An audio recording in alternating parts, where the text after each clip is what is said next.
So welcome to video 7 of our B04 Introduction to Python, where we're looking at loops, for loops, and while loops that allow us to have flow control over our Python code. So important features, we talked about NumPy before. So we're going to import that and use our NumPy nickname here to have the likes of NumPy arrange. And this can generate a range of values. For example, here 1 to 12 going in increments of 0.7. So that will generate the values 1, 1.7, 2.4, 3.1, 3.8, and so on, all the way up to 12. And we can write a for loop around this. So the structure of a for loop is that we write for at the start to say that's a for loop. Then we have a space, and then we create our variable called I, or any letter that we want. And this I is a kind of a placeholder for the value that is in this array. So this array contains that set of values, and I will take on each of those values iteratively during this loop and in the sequence given above. So you say I in this set of numbers. So in means it will take on this set of numbers, and I will take on the value 1, first of all, then it will take on the value of 1.7, then 2.4, then 3.1, then 3.8, then 4.5, then 5.2, and so on. And each time in this loop, this single line of code that is indented here, it will print it out and say loop is equal to the value I, and then end we have a new line. At the end we have a new line. So we'll say we'll have loop equals 1 the first time, and then we'll go back to the start here, and then we'll print out loop equals 1.7, then loop equals 2.4, then loop equals 3.1, and so on, all the way it gets to close to 12. So at the end of this, it will go down to the end here. So once it's completed this long list of numbers where I takes on the value in that list, each time it'll complete and go down to the next line of code. So that's our indentation there. And what we'll see is that we have it going to go up to about 11.5.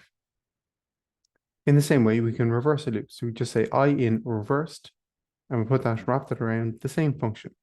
Again, we have round brackets and our semicolon to denote that it's now a block of code. So this is our single line of code inside there. We have our comments and we have indentation there, and we say print loop t is equal to I. This time it's going reverse order, so it's going 11.5, 10.8, 10.1, 9.4, 8.7, and so on, all the way down to 1.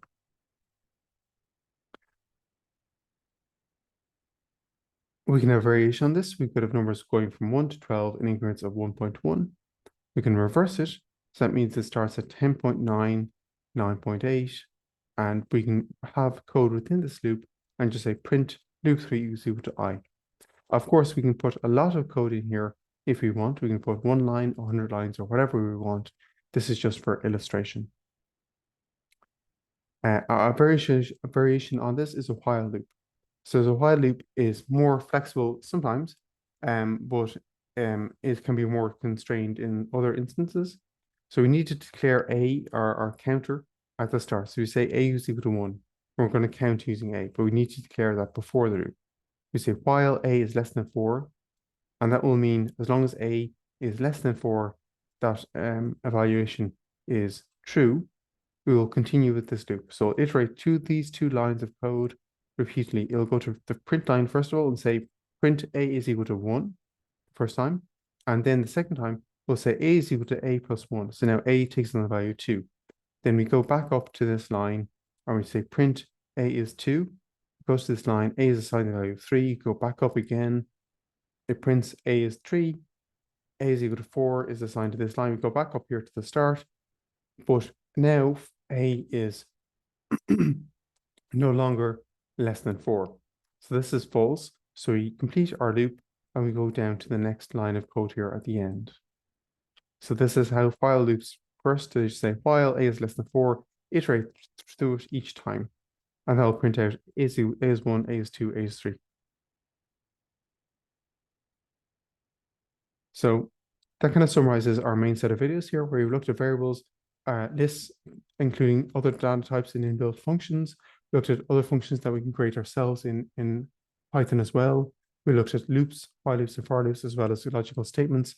And we now should be able to write code to use existing functions and perform basic data queries. Please look at the demo videos that looking at hands-on demonstrations of these different features.